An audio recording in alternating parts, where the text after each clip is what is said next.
All right, welcome to Skeleton Crew podcast number 2.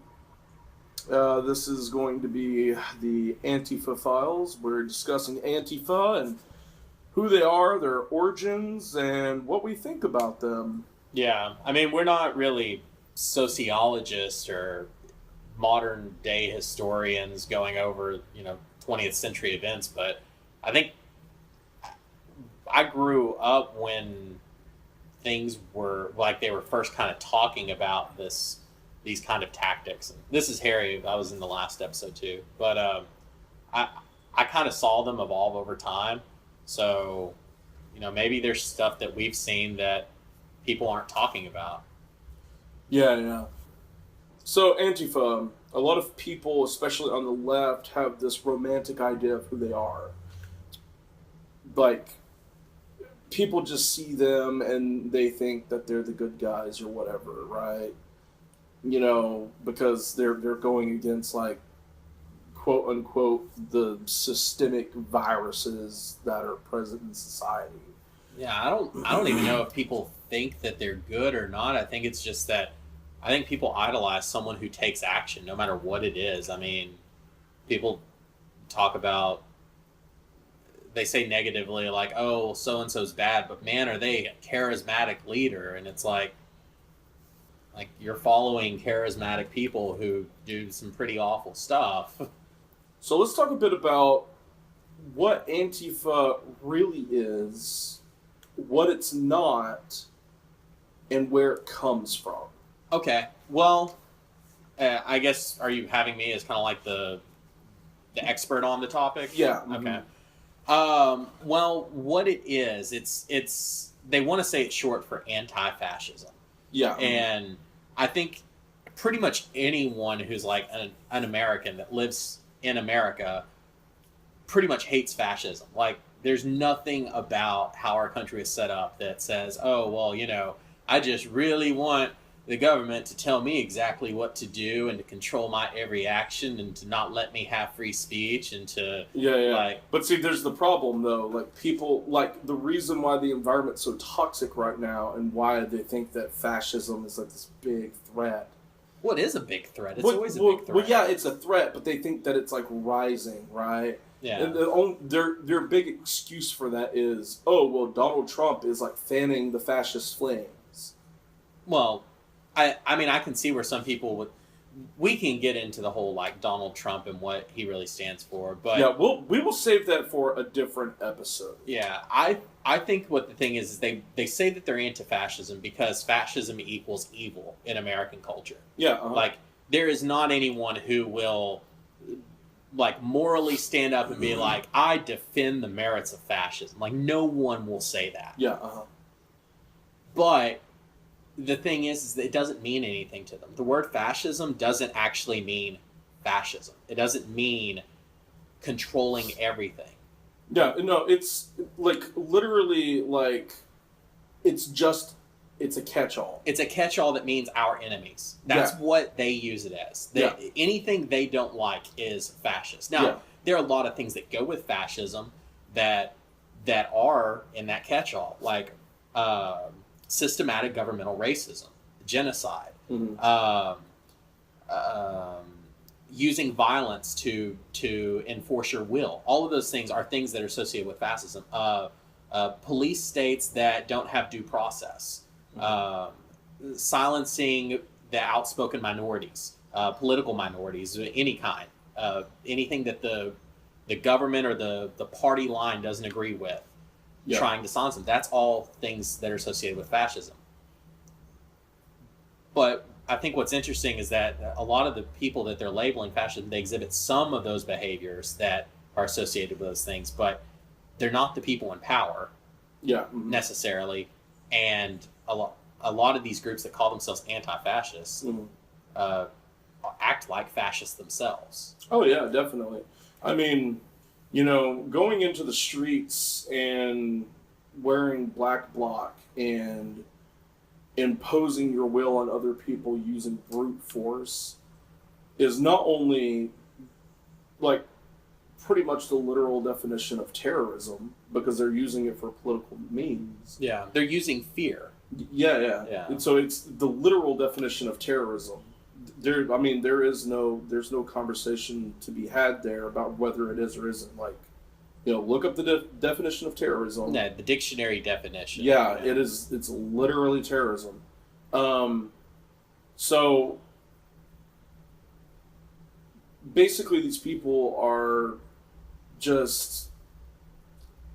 I totally forgot what I was going to say. Well, maybe I can kind of take where you were going and go a little bit further with it. They are using a lot of tools that are very effective at getting people's attention, but there are things that a lot of people aren't comfortable with. And I think what's interesting is that they don't call themselves like the Anti-Fascist Society of, Boston, the Anti-Fascist Society of Charlottesville. They don't call themselves like Anti-Fascist East Coast. They call themselves Antifa. Yeah. And first of all, that just sounds kind of weird. Like, why would you shorten it to Antifa? Yeah. First of all, it sounds like they're trying to mirror or appear to be like part of something. Like, doesn't it have just kind of a non-traditional like? Well, it also sounds kind of foreign. It does a little. And bit. the really strange thing about that is that whenever they chant, they chant in a foreign language. Sometimes, yeah. I haven't seen any of those myself, but I have seen. Yeah. I'm not sure what language it is. It's probably like German, I think. Well, okay, so that makes sense going back to their history, which we can segue into. Earlier, you had mentioned they're dressed as a black bloc. But I was going to say that with them calling themselves Antifa, it's like they're trying to appeal to a group that is marginalized according to what they're bringing attention to. Mm-hmm. And I think that's kind of dangerous. First of all, it's dangerous to be like, hey, we're just like you because we kind of quasi sound like you. Second of all, it sounds like it's just downright offensive. Like, that would be really insulting to me if it was kind of like, hey, our group name kind of sounds like it's from your culture, whatever culture that may be, but it doesn't sound like it's a normal United States group. Yeah. It's like, what the hell are you trying to say? Like, that sounds really demeaning to me that you would, one, manipulate and play at whatever you're playing at, but second of all, that it doesn't even sound like you're doing it that well. But that's besides the point. Where did they come from? So Antifa is really the rebranding of the group Black Bloc. Now it's black like the color, and then block is a separate word, doesn't have a K on the end. BLOC. And it is a group that started in Germany. So I haven't seen the videos of United States Black Bloc chanting in German or doing protests in German. It would make a lot of sense because of the roots of where they came from. So you're talking about a group that actually started 30 to 40 years ago. So this isn't a recent thing that was cool that came up in the last couple of years. This is a group that goes back a long time, and they were fighting tangible enemies in, I believe it was in Germany, where there was a big rise between East and West and what the governments were doing. And they had some, I don't really know the history of if they were on a side I would agree with or not, but I know that they had something there that was a little more tangible than what we have here. They had whatever they were doing. Going through, they became pretty powerful in Europe as joining these protests. Well, they still are. Yeah. They're still they have a very strong hold in Europe. They do have a very strong hold in Europe, but they gained popularity in Europe before they made the move to the United States. Yeah. And the thing is that they kind of became less about a particular political ideology, and they became more about a tactic. Mm. So they don't really care for Republicans or Democrats. All they care about is, this is a tipping point of violence. This is a protest. If I can go in there and set a car on fire, then I can make people turn this into a riot. And that literally is the goal of Black Bloc. Because they believe that property rights are fraudulent and should not exist. So people are going out there and saying, oh, well, everyone deserves equality, everyone deserves equal pay. if you accept Antifa onto your side, you're accepting a group of people that believes that people should not have or receive any kind of pay because property doesn't exist. Yeah. And it's people aren't thinking about that. They're saying, you know, like, what is it? The circumstances make strange bedfellows. Yeah. Like, these groups don't have a lot in common. But yeah, no, not at all. You know, that's a really good point. It's like, you know, that another really good saying is the enemy of my enemy is my friend. Yeah. You know, that's pretty much exactly what these people are doing. They, like, whenever you get down to it, if these people would stop and really think about what Antifa and Black Bloc really is, it would be abhorrent to them. They would be like, oh my God, these are gross people, right? Yeah. But since it's meeting their agenda, since they're pushing things in favor of the way that they see the world right now, Right. then they're totally fine with it. So it's very, very hypocritical. Yeah, and it's just downright hilarious when you look at it, because 4 years ago, they were against Obama. Yeah. Like, Antifa was rioting and protesting in Seattle 4 years ago whenever there was, I can't remember what the economic forum was, but it was in like 2012, 2013, in that era. They were over there, and they were attacking government buildings and, like, you know, tearing down, like, flags and stuff and breaking windows. And it's like, what makes you think that their ideology has changed from whenever they were against Obama's government and now they're against Trump's government? Like, put two and two together. They're just against government in general because they're anarcho-communists. Yeah.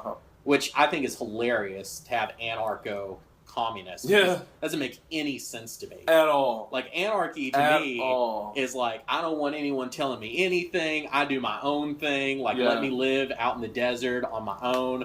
Communism is like, we all need to be together and, like, hug each other and then eat dinner together, and we don't have possessions that are different from any of us. Everyone's equal. Yeah. How are those two things both anarchy? It doesn't make any sense. No fucking idea, man. No idea. Yeah. Like I said, it's all hypocrisy. Like, even their own viewpoints are hypocritical. Yeah. You know? Like, it's paradoxical. It's really, really bizarre. So what exactly was Black Bloc?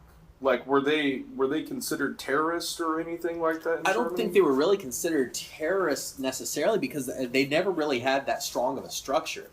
They were tied with political movements like the Workers' World and Workers' Party, and a lot of these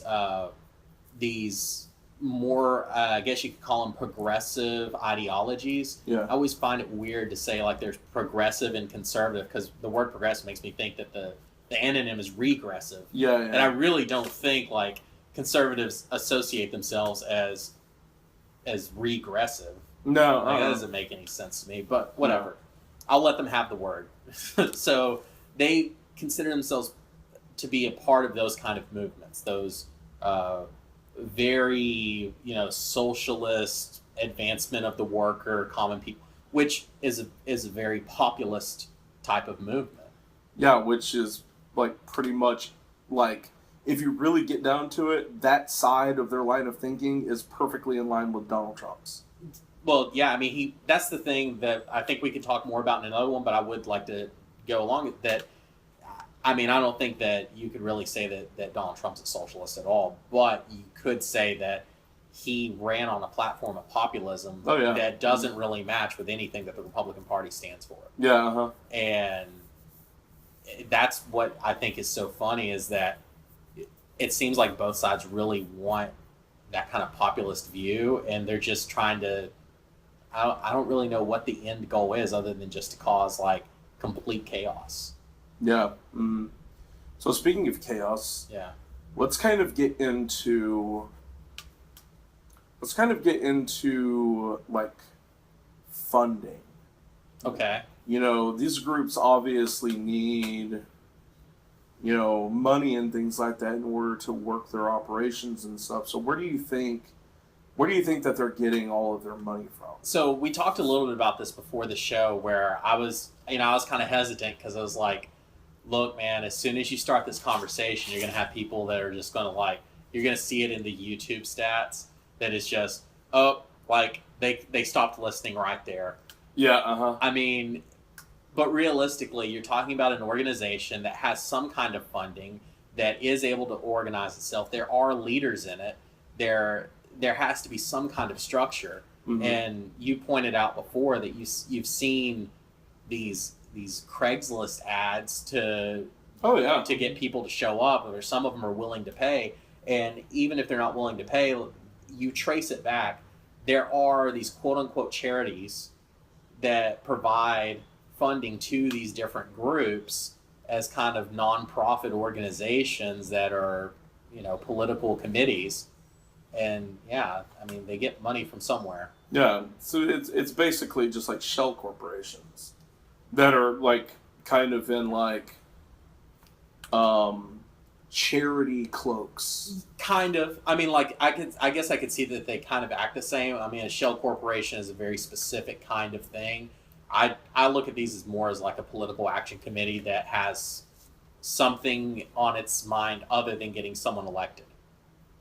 Oh, yeah. Yeah, like a political action committee is very obvious. Okay, we're here to collect money together so that we can, contribute it to this person who's running for this party. This is like, we're kind of the same thing, but we don't really have a candidate that we're interested in. No, they're basically doing their own agenda. Yeah. And that's the weird thing, is I never really put two and two together to figure out what the agenda is, other than just to, I don't know, irritate people. Really, if you look at everything that's going on and you connect all the dots, what it looks like is it's purely to cause destabilization. That's what it looks like, and that is their agenda. I mean, if you look at the Black Bloc tactics from before, that is their agenda. It is to cause destabilization. It is to cause destruction of property. The purpose is to make people question whether property should be protected and to prove that it cannot be protected. Yeah. And that's not a progressive ideology. Fear is not something that's part of the progressive cause. Like, we're going to fight the people who make everyone afraid by making everyone afraid so that they can be afraid. Yeah. And I think that's the big thing, is we need to stop calling them antifa, because they're already winning if we use their language. We need to go back and call them what they are, which is Black Bloc. Yeah, Black Bloc. Like, literally, Antifa is literally just a rebranding of Black Bloc. It really is. That's all it is. Yeah. Like, Antifa and Black Bloc are the same exact thing. There's no difference. Yeah. The only thing I could think of, and I'm probably way off, and feel free to send comments of hate, and I will recognize you if you got a point. I'm sure Tim will recognize you too, that I could be off if you know more about this than me.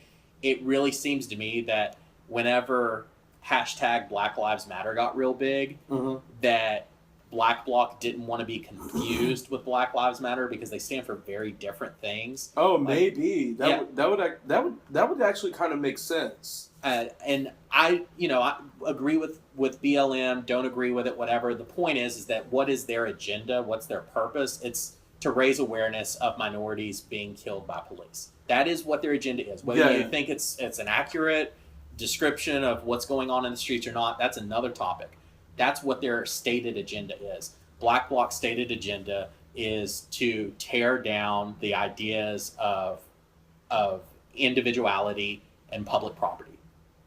And I think maybe they realized it wouldn't be a good idea for them to be confused, because if you got a bunch of, and it's true that a lot of the people that are in the group, they, not being racist, but they're a bunch of like scrawny liberal white kids with trust funds. Like, if you've ever seen any of the Black Bloc people unmasked, and I think that was probably something that... And college professors. Yeah, college professors. There's actually a lot of college professors. I already said the scrawny liberal trust fund kids, didn't I? Well, yeah. But, no, I'm just joking around. There's plenty of professors that, probably scraped by on table scraps and decided I'm going to finally make something of myself by being a I don't know, a gender studies professor with an emphasis on the Bolshevik Revolution or something. Like, I don't know. Like, That's got to be the most absurd thing I've ever heard. But anyway, I think that's the only thing that makes sense to me is that they realized there's another movement that people could get confused about because they're going to see people in black or gray hoodies walking around that are not happy with the police, and Black Bloc walks around in black hoodies with their face covered. Yeah, but the really interesting thing about that is that it looks as if that were true, if that is true, then that means that there is some kind of correlation there. Those two groups have to be communicating, which means that there's got to be like correspondence going on. Not necessarily, but I really, honestly, dude, I really don't think that Black Bloc would give a shit. I don't think they would care. Yeah. So, like, we kind of have to ask ourselves, like, what exactly caused them to have this, like, name change? Well, I know the exact moment when the last time I heard Black Bloc being used as a name by the group. Okay, and that was right before Trayvon. Yeah. Like, Trayvon hit, and they didn't call themselves Black Bloc after that. That's really odd. Because, I mean, there was that case that was going on where it was the neighborhood watch person, trying to,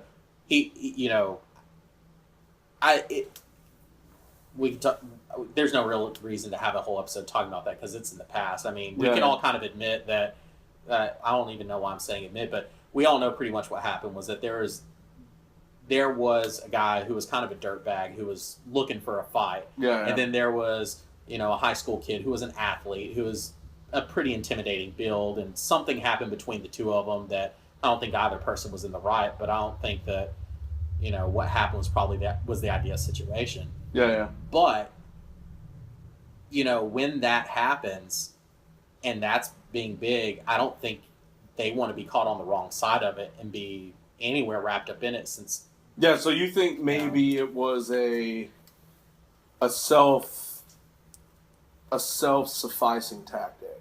Yeah, I think it was a way to try to make defense of themselves in the eyes of the public. Yeah. Because they were like... I guess even Black Bloc kind of has its boundaries because from that perspective, if that is actually what happened, even Black Bloc are like, we're not touching that. Oh, I don't think it's that at all. I think it's that if you had them showing up to Black Lives Matter protests and they didn't identify themselves as something different and they were using a lot of the same names, the same emblems and things like that, or they were using a lot of the same kind of, I guess it's mostly just a similar sounding name and also similar kind of clothing and wear. Yeah. That they could easily be accused of trying to make the Black Lives Matter movement look violent. Yeah. And, if your group that you're trying to be bedfellows with is a bunch of left-wing people that are against racial discrimination, and you're the one out there kind of propagating the quote-unquote myth of the violent minority, like, I think that's a good way to get yourself banned from ever being invited to the party again. Yeah, well, what's really interesting is that I would like to point out that all of these different groups that are kind of causing all this chaos right now, they're using each other they're kind of playing leapfrog with each other. Oh, yeah. But the thing is that none of them are actually sitting there thinking, okay, so we're playing leapfrog right now, but at the end of the leapfrog game, there's going to be one frog ahead. And who is that going to be? Oh, no, I don't think that there is any last one will survive. No, not necessarily, but what I'm saying is that, like, both can't obviously come out on top. I don't think they're concerned about being the top. I think it's stock market. They're all investing in, like, they're all just riding how it's going to carry. Like, people go in and they invest and they're like, oh, this is going to be big in the, they do, like, futures and stuff. I think that's what they're really looking for is they're they're not really trying to compete.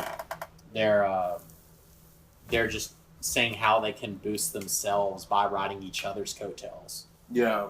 And specifically, I think what we're talking about is Antifa or Black Bloc comes out, punches a bunch of, or punches Richard Spencer in the face back in February. Yeah. And then Spencer immediately starts doing protest after protest to get as much publicity as possible. And then he starts attacking them, and they start attacking back and forth, and it just it's a giant cluster. Like really,